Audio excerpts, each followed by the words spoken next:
नमस्कार दोस्तों, आज हम कंपेयर करने वाले हैं तो बहुत ही बढ़िया नया प्रोसेसर को जो कि Ryzen 5 7535HS प्रोसेसर, उसके साथ Intel Core i5 13 जनरेशन जिसका वेरिएंट है 13500H।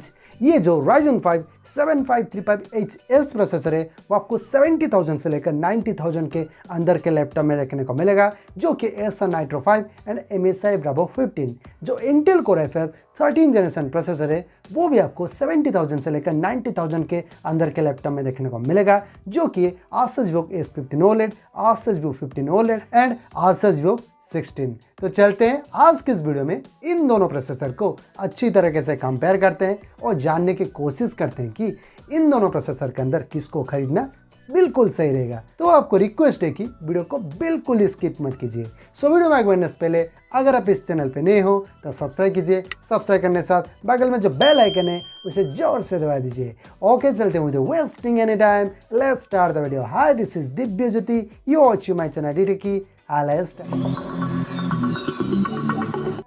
पहले स्टार्ट करते हैं रिलीज डेट से। Ryzen प्रोसेसर रिलीज हुआ है 4 जनवरी 2023 को। अगर हम इंटेल प्रोसेसर के बारे में बात करें वो रिलीज हुआ है 3 जनवरी 2023 को। सो रिलीज डेट के मामले में दोनों ही प्रोसेसर नया प्रोसेसर है। कोर्स एंड आर्किटेक्चर के बारे में Ryzen प्रोसेसर पर आपको 64 bit Gen 3 plus architecture based एक हेक्सा कोर CPU देखने को मिलता है। अगर हम इंटेल प्रोसेसर के बारे में बात करें वहां पर आपको 64 bit Reptile H architecture based एक 12 कोर्स देखने को मिलता है, जिसमें आपको performance core 4 and efficiency core 8 देखने को मिलता है। तो यहाँ पर देखें तो Ryzen प्रोसेसर पर आपको टास्क डिस्ट्रीब्यूशन के लिए 6 कोर्स देखने को मिलता है एंड इंटेल प्रोसेसर पर आपको टास्क डिस्ट्रीब्यूशन के लिए 12 कोर्स देखने को मिलता है, जिसमें आपको हल्का फुल्का काम के लिए 8 कोर्स एंड हेवी टास्क के लिए 4 कोर्स देखने को मिलता है। तो ओवरऑल यहाँ पर कोर्स एंड आर्किटेक्चर के बारे में बात करें तो इंटेल प्रोसेसर पर आपको ज़्यादा कोर्स देखने को मिलता है, इसके कारण से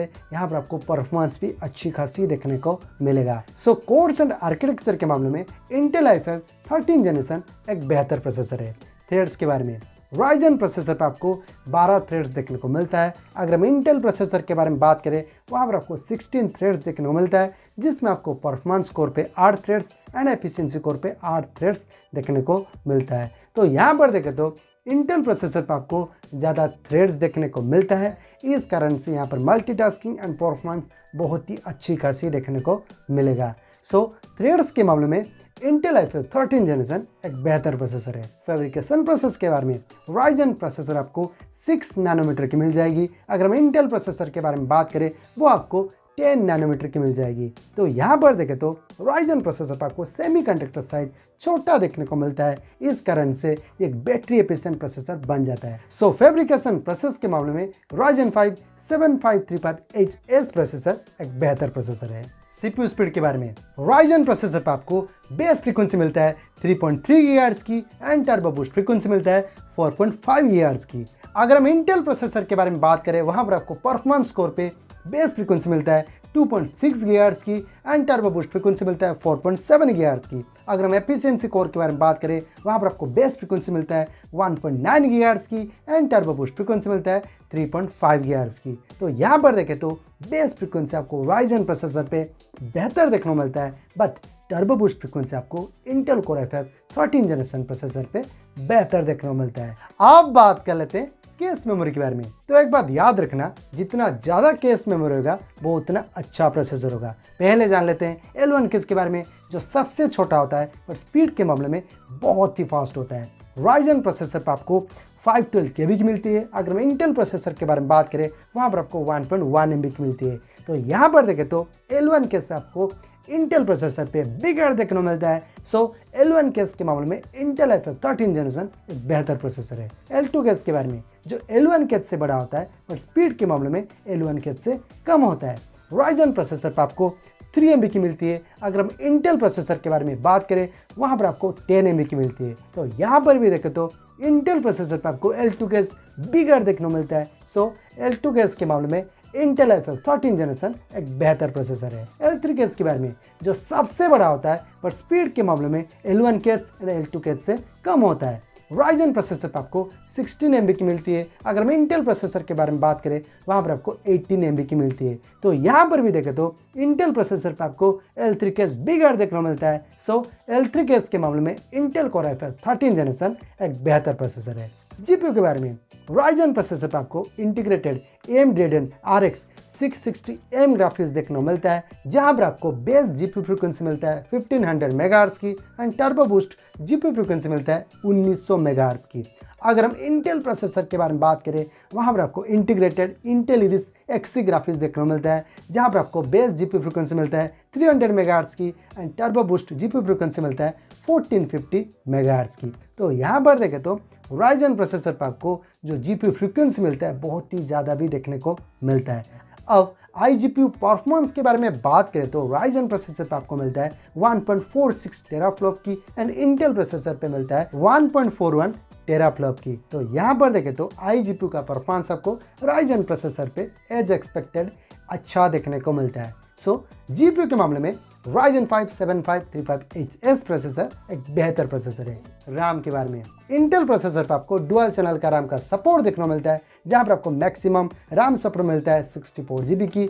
यहाँ पर आपको DDR4, LPDDR4X, DDR5 and LPDDR5X का रैम का सपोर्ट देखने को मिलता है, जहां पर आपको मैक्सिमम रैम फ्रिक्वेंसी मिलता है 6400 मेगाहर्ट्ज की। अगर हम राइजन प्रोसेसर के बारे में बात करें वहाँ पर भी आपको डुअल चैनल का रैम का सपोर्ट देखने को मिलता है, जहाँ पर आपको मैक्सिमम रैम सपोर्ट मिलता है 64 GB की। यहाँ पर आपको DDR5 एंड LPDDR5 का रैम का सपोर्ट देखने को मिलता है, जहाँ पर आपको मैक्सिमम रैम फ्रिक्वेंसी मिलता है 6400 मेगाहर्ट्ज की। तो यहाँ पर देखें तो दोनों प्रोसेसर पर आपको बेहतर रैम का सपोर्ट देखने को मिलता है, उसके बाद हाई रैम फ्रिक्वेंसी का सपोर्ट भी देखने को मिलता है। सो रैम के मामले में नो डाउट दोनों प्रोसेसर बढ़िया है। टीडीपी के बारे में जो हम बोलते हैं थर्मल डिजाइन पावर के बारे में पहले जान लेते हैं टीडीपी क्या होता है।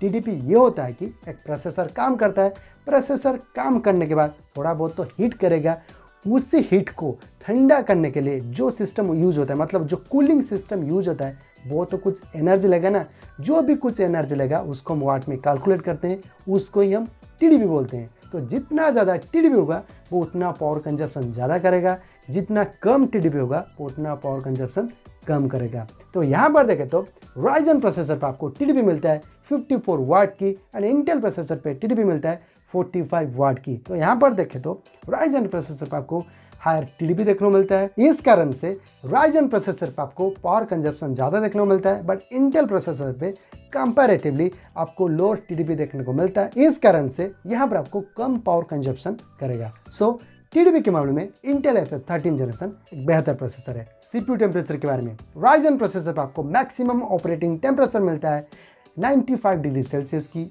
अगर हम इंटेल प्रोसेसर के बारे में बात करें वहाँ पर आपको मैक्सिमम ऑपरेटिंग टेम्परेचर मिल जाता है 100 डिग्री सेल्सियस की। तो यहाँ पर देखें तो जो इंटेल प्रोसेसर है ना बहुत ही गर्मी झेल सकता है। सो सीपीयू टेम्परेचर के मामले में इंटेल FF 13 जनरेशन एक बेहतर प्रोसेसर है। PCI एक्सप्रेस वर्जन के बारे में राइजन प्रोसेसर पर आपको वर्जन 4.0 का सपोर्ट देखने को मिलता है एंड इंटेल प्रोसेसर पर आपको वर्जन 5.0 का सपोर्ट देखने को मिलता है। तो यहाँ पर PCI एक्सप्रेस वर्जन आपको इंटेल प्रोसेसर पे बेहतर देखने को मिलता है। अब जान लेते हैं PCI लेन के बारे में।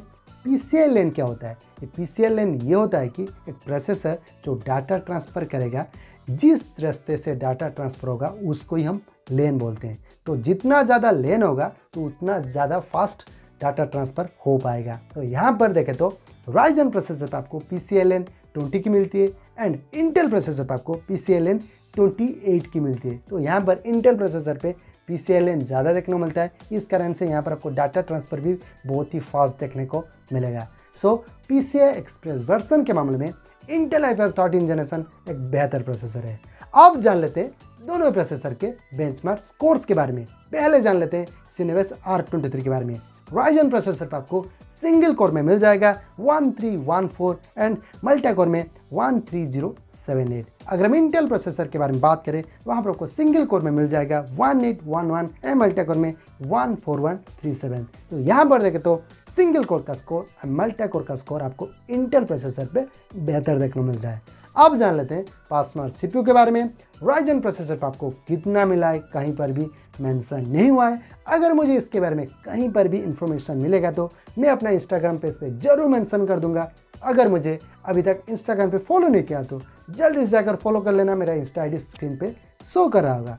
अगर हम इंटेल प्रोसेसर के बारे में बात करें, वहां पर आपको सिंगल कोर में मिल जाएगा 3686 और मल्टी कोर में 24275। गीगाबेस 5 के बारे में राइजन प्रोसेसर पर आपको सिंगल कोर में मिल जाएगा 1758 और मल्टी कोर में 7432। अगर हम इंटेल प्रोसेसर के बारे में बात करें, वहां पर आपको सिंगल कोर में मिल जाएगा 1726 और मल्टी कोर में 11038। तो यहाँ पर देखें तो सिंगल कोर का स्कोर ऑलमोस्ट आपको दोनों प्रोसेसर पे सेम देखने को मिलता है, बट मल्टी कोर का स्कोर आपको Intel core i5 13 generation processor पे बेहतर देखने को मिलता है। तो ओवरऑल यहाँ पर बेंचमार्क स्कोर्स के बारे में बात करें तो सिंगल कोर का स्कोर और मल्टी कोर का स्कोर आपको ज़्यादातर इंटेल i5 13 जनरेशन प्रोसेसर पे बेहतर देखने को मिलता है। सो बेंचमार्क स्कोर्स के मामले में इंटेल i5 13 जनरेशन एक बेहतर प्रोसेसर है। तो ये रहा complete comparison between Ryzen 5 7535HS processor उसके साथ इंटेल Core i5 13 जनरेशन जिसका वेरिएंट है 13500H प्रोसेसर। अब जान लेते हैं दोनों प्रोसेसर के प्रोस के बारे में। पहले जान लेते हैं Ryzen 5 7535HS प्रोसेसर के प्रोस के बारे में। पहले तो ये एक नया रिलीज हुआ प्रोसेसर है, उसके बाद यहाँ पर आपको सेमीकंडक्टर साइज छोटा देखने को मिलता है, उसके बाद यहाँ पर आपको बेस फ्रीक्वेंसी बेटर देखने को मिलता है, उसके बाद यहाँ पर आपको इंटीग्रेटेड जीपीयू का परफॉर्मेंस भी बेहतर देखने को मिलता है, उसके बाद यहाँ पर आपको हाई रैम फ्रीक्वेंसी का सपोर्ट भी देखने को मिलता है। अगर हम Intel Core i5 13 generation processor के प्रोस के बारे में बात करें, ये भी एक नया रिलीज हुआ प्रोसेसर है। उसके बाद यहाँ पर आपको ज़्यादा कोर्स देखने को मिलता है, ज़्यादा थ्रेड्स भी देखने को मिलता है, हाई टर्बो बूस्ट फ्रीक्वेंसी देखने को मिलता है, उसके बाद यहाँ पर आपको केस मेमोरी भी बिगड़ देखने को मिलता है, उसके साथ साथ यहाँ पर आपको हाई रैम फ्रीक्वेंसी का सपोर्ट भी देखने को मिलता है एंड एक अच्छा खासा इंटीग्रेटेड जीपीयू भी देखने को मिलता है। उसके साथ साथ यहाँ पर आपको लो टिड भी देखने को मिलता है, हाई सीपीयू टेम्परेचर देखने को मिलता है, लेटेस्ट जनरेशन का PCI एक्सप्रेस वर्जन का भी सपोर्ट देखने को मिलता है एंड एट लास्ट यहाँ पर आपको बेंचमार्क स्कोर्स बहुत ही अच्छी खासी देखने को मिलता है। तो ओवरऑल यहाँ पर कंक्लूजन के बारे में बात करें तो इन दोनों प्रोसेसर के अंदर कौन सा था बेटर प्रोसेसर है, मेरे हिसाब से जो Intel Core i5 13 generation processor है ना, वो बेटर प्रोसेसर है। क्यों?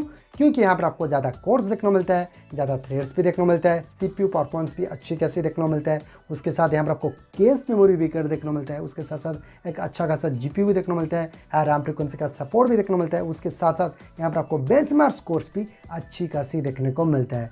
सो यहाँ पर विनर है इंटेल Core i5 13 जनरेशन। अगर हम Ryzen 5 7535HS प्रोसेसर के बारे में बात करें, वो प्रोसेसर भी बहुत ही पावरफुल प्रोसेसर है।